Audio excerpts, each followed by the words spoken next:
It's very easy to sample colors from your document or from some swatches so that you can apply those colors to your artwork.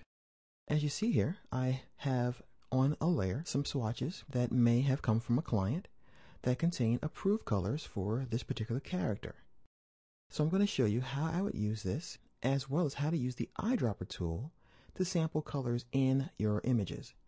So the first thing I would do is grab the white arrow, once again known as the direct selection tool, and then I would choose an area that I want to recolor. If I want to color more than one region, I would hold down the Shift key and add to that selection. Then what I would do is I would click on the eyedropper tool, and then I can click on an area to recolor.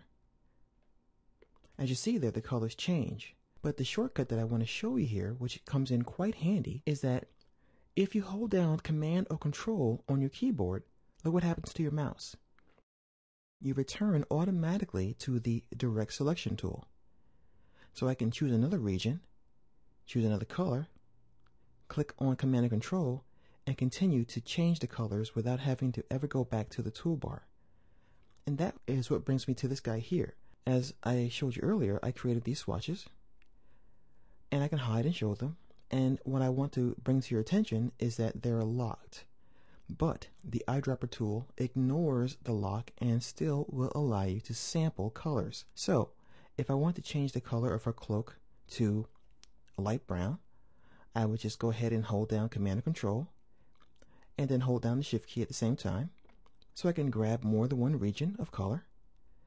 And then I can let go of those keys, click on the light brown swatch, and now I have simultaneously recolored all of the portions of a cloak.